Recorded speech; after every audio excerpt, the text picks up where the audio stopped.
Bonjour, je suis Khaled Edrator, élève ingénieur en génie mécanique à l'ENSAM de Casablanca. Et aujourd'hui, on a le grand plaisir d'exposer l'essentiel de notre travail du groupe de Khadija Youab, Hind Qaderi, Yassel Houaz et Khaled Edrator. Et on traite comme sujet la gestion de bibliothèque de l'ENSAM de Casablanca. Pour ce faire, on adopte le plan suivant. Premièrement, commençons par une introduction. Deuxièmement, diagramme de flux. Troisièmement, modèle conceptuel de données. Quatrièmement, modèle logique de données.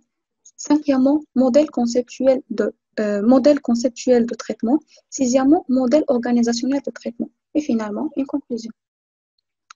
Tout d'abord, dans le cadre de notre formation dans les deux éléments du module système d'information et base de données SQL, on était obligé de finir notre formation par un travail pratique. Alors, on était obligé de monter un projet et notre projet est un projet dont le but de faire une gestion de la bibliothèque de l'ENSAM de Casablanca.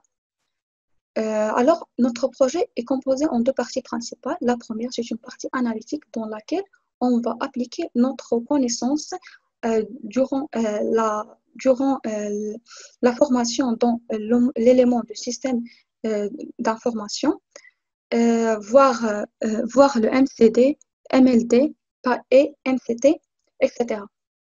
La deuxième partie, qui est une partie pratique, dans laquelle on va créer une base de données à travers un SGBD à l'aide d'un MLD et passant par la création d'un site web à travers PHP, HTML, CSS.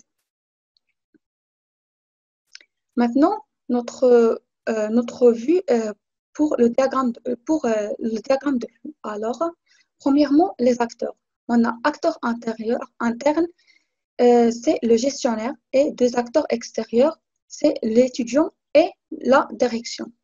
Pour ce qui concerne les documents, on a carte étudiant, catalogue livre, reçu date limite, livre empreinte. Concernant les flux d'information, on a demande empreinte, demande livre emprunté, demande nouveau livre, rendre le livre, demande commentaire, écrire commentaire, donner nouveau livre. Alors, notre schéma de flux est la suivante. On a deux acteurs extérieurs, l'étudiant et la direction, et un acteur interne, c'est le gestionnaire. Alors, l'étudiant pose sa carte pour le gestionnaire et il demande un livre. Alors, le gestionnaire demande l'empreinte de l'étudiant et il va lui poser un catalogue des livres. Alors, l'étudiant choisit le livre et si le livre n'existe pas dans la bibliothèque, alors on aura un flux entre la direction et le gestionnaire qui est le suivant.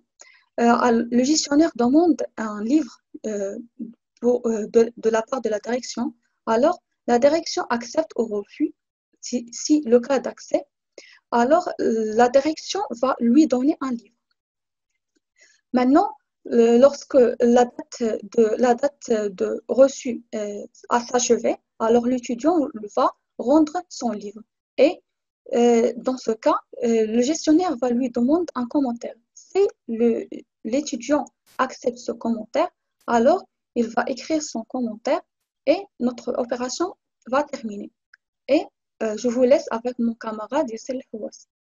Bonjour, je m'appelle Yassir Houaz, je suis élève ingénieur en première année cycle ingénieur en génie mécanique à l'ENSAM Casablanca. Je vais continuer à expliquer les deux modèles qui restent, à savoir le modèle conceptuel de données et le modèle logique de données. Donc, le modèle conceptuel de données est une représentation graphique et bien structurée des informations mémorisées dans un système d'information. Il se constitue de quatre notions principaux, à savoir les entités, les associations ou les relations, les cardinalités et les propriétés. Donc, dans notre exemple, il existe trois entités principaux, à savoir l'entité livre, l'entité gestionnaire, l'entité étudiant. Par exemple, l'entité gestionnaire, elle a les propriétés suivantes. L'idée du gestionnaire, le login, le password, le nom et le prénom. La relation entre ces trois principaux entités est définie par des entités qui s'appellent des associations. Ils ont aussi des propriétés. Donc, par exemple, la relation entre le livre et l'étudiant, c'est que l'étudiant laisse un commentaire pour un livre. Donc, on va la définir comme une association et plus une entité qui a aussi des propriétés, à savoir le commentaire, la date du commentaire, etc. Donc voilà, il nous reste que les cardinalités que je vais l'expliquer. Donc, pour bien comprendre les cardinalités, je vais les lire. Donc, on commence par la relation entre livre et étudiant. Donc, un livre peut être commenté par zéro ou plusieurs étudiants. Donc, on a ici la cardinalité 0,1. Donc, un étudiant peut commenter zéro ou plusieurs livres. Donc, ici, on a la cardinalité 0,1. La relation entre étudiant et gestionnaire. Donc, un étudiant peut lancer la commande chez zéro ou plusieurs gestionnaires. Et un gestionnaire peut recevoir la commande d'un ou plusieurs étudiants. Donc, on a ici l'entité 1N. Donc ici, pour la relation entre gestionnaire, livre et étudiant, est une relation ternaire qu'on va la lire comme ça. Un gestionnaire peut emprunter un livre pour zéro ou plusieurs étudiants. Donc, un gestionnaire emprunte à un étudiant zéro ou plusieurs livres. Et voilà, il ne nous reste qu'un gestionnaire emprunte un livre, un gestionnaire emprunte un livre à zéro ou plusieurs étudiants. Donc, voilà, c'est ça. Il ne nous reste qu'à partir au modèle logique de données, qui est un modèle qui décrit la structure des données qui seront utilisées dans une base de données indépendante des langages de programmation. Donc, pour avoir le modèle logique de données, et on va transformer notre modèle conceptuel de données. Et cette transformation se fait tout en respectant un ensemble des règles. Dans notre exemple, on va, on va faire seulement trois règles, je pense. Donc, la première règle dit que chaque entité dans le MCD ou le modèle conceptuel de données se transforme automatiquement à une table dans le MLD. Et donc, voilà, ici, on a la table, par exemple, la table gestionnaire, l'entité gestionnaire est transformée totalement à une table ici gestionnaire. Et les identifiants les entités dans le MCD deviennent des clés primaires dans le MLD, donc à chaque table. Donc, la deuxième règle dit que chaque association de type 0n, 0n devient une table. Donc, ici, par exemple, l'association commentée est de type 0n, 0n, il va devenir une table dans le MLD. Donc, voilà, commentaire ou commenté. Voilà, commentaire, elle est devenue une règle. Avec les clés, les clés primaires des tables et livres et étudiants deviennent des clés étrangères dans la table commentée. Voilà, donc ici, on a là les clés primaires du table livre devient une clé étrangère dans la table commentaire et le clé primaire du table étudiant devient une clé étrangère dans la table commentaire. La troisième règle dit que chaque association une association à trois participants devient automatiquement une table. Donc ici, on a trois participants. Ici, livre, gestionnaire, étudiant dans une association empruntée. Donc, il va devenir une table empreinte et aussi les clés primaires des tables deviennent des clés étrangères dans la table empruntée, sans oublier le clé primaire de la table empruntée. Donc ici, on a le clé primaire de la table empruntée et voilà le clé étrangère de la clé étrangère qui est une clé primaire de la table livre. Et donc, c'est ça, parole à mon collègue Hind Qaderi pour continuer l'explication des modèles qui restent. C'est bon. Bonjour. Je m'appelle Hind Qaderi, élève ingénieur en première année en génie mécanique. Je vais vous présenter le modèle conceptuel de traitement et le modèle organisationnel de traitement de la gestion d'une bibliothèque. Alors commençons par le modèle conceptuel de traitement. Dans ce modèle, on a un événement déclencheur, des opérations à effectuer et les différents résultats obtenus. Le premier événement déclencheur ici, c'est demander la carte de l'étudiant. Les opérations à effectuer donc sont tester la carte et vérifier la validation de la carte. Donc si elle n'est pas valide, c'est terminé ici. Si elle est valide, on a alors le deuxième événement déclencheur qui est demander un livre. On va alors se connecter au système et vérifier la disponibilité du livre. On a alors deux cas. Si le livre est disponible, on va l'emprunter, troisième événement déclencheur. Pour cela, on va chercher dans le système et contrôler le nombre de livres. Si le nombre de livres est égal à 3, donc c'est impossible à emprunter plus, car le nombre maximal de livres à emprunter est 3. S'il est inférieur, donc c'est possible, on va saisir l'empreinte. Si on a un seul livre à emprunter, c'est terminé. Si on a plus, on passe au livre suivant jusqu'à terminer l'opération. Maintenant, passons au deuxième cas, si le livre n'est pas disponible. Alors, on doit commander le livre. Pour cela, on va vérifier le budget et la possibilité de commander ce livre. S'il est possible, après recevoir le livre, on va l'enregistrer dans le système. Alors, les opérations sont se connecter au système et enregistrer.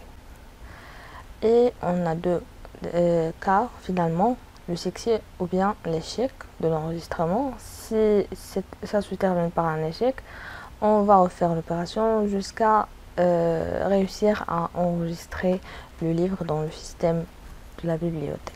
Et on passe au MOT. Bien sûr, les MOT prennent en considération les aspects organisationnels comme la durée, il est représenté ici, les acteurs présents et le type de traitement, s'il est manuel ou bien automatique. Et il s'appuie sur le formalisme du MCT. Donc d'abord, l'étudiant demande un livre, le gestionnaire vérifie s'il est disponible ou pas. S'il n'est pas disponible, le directeur va vérifier s'il peut commander le livre ou pas manuellement.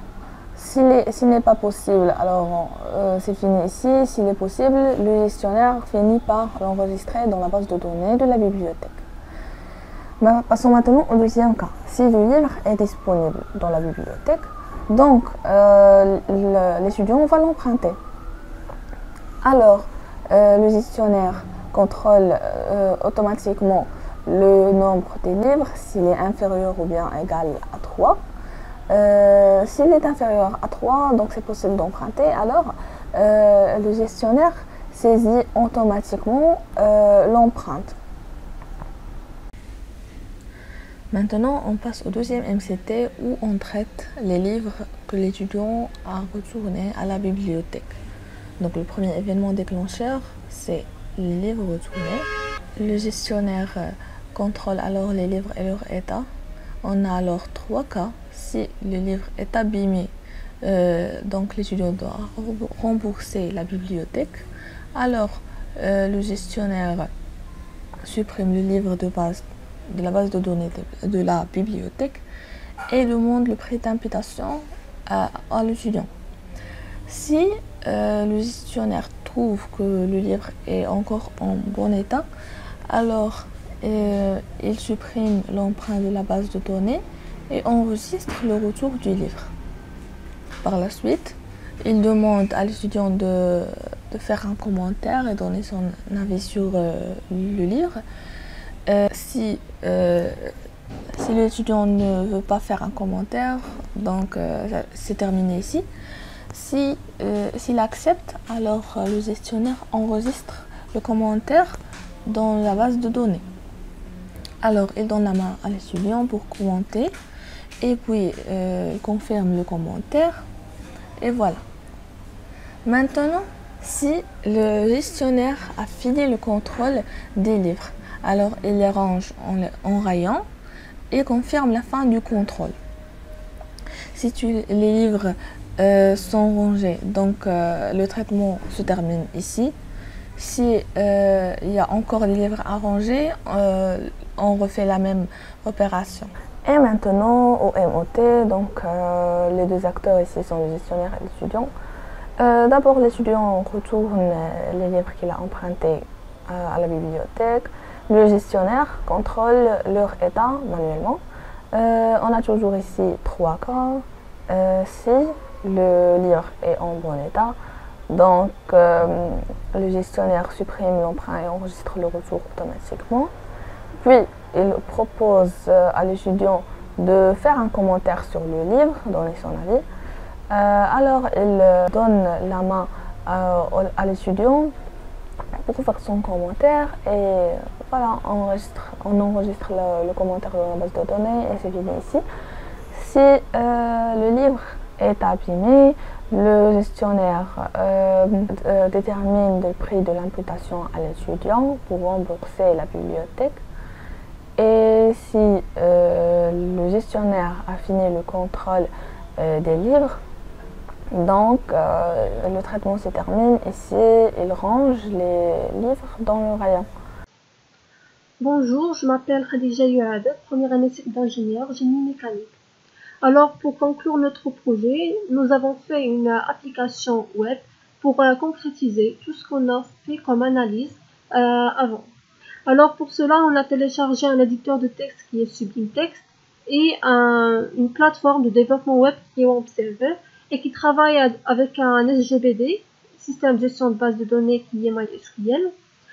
Alors on peut voir ici la base de données, voilà toutes les tables qu'on a créées, qu'on a trouvées avec MLB. Voilà ici la table de gestionnaire, tous les attributs, login, mot de passe, nom, prénom, etc. Ici, voilà tous les pages qu'on a créées, qu'on a développées avec PHP, HTML et CSS. Voilà tous les fenêtres. Aussi, on peut voir la manipulation et la navigation sur ce site en entrant ici, localement sur le PC. On tape par exemple Khadija, l'un des logins et mots de passe qu'on a dans la base de données, et asiatique en mot de passe. Et voilà la liste de tous les livres, le bouton des connexions, l'ajout, des commentaires, des empreintes, etc. On peut essayer par exemple la liste des étudiants. Voilà.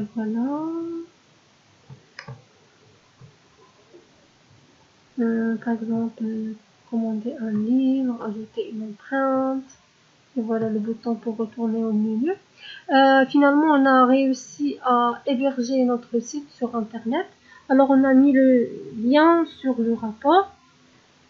Voilà, on peut faire la copier et la coller sur Google. Et voilà. On va mettre le même login et le password qu'on a dans la base de données. On se connecte. Et voilà, les mêmes résultats, la liste des empreintes, par exemple. On peut même ajouter un étudiant. On va faire un essai. Par exemple, 1, 2, 3. Le nom, par exemple, Philippe. Prénom, on va choisir une image, par exemple, de celle-là. Et on valide. Et voilà, ça s'est ajouté ici. On peut faire la modification. Par exemple, 1, 2, 3, 4. Et on valide. Et voilà, ça a bien changé ici. On peut la supprimer si on veut bien.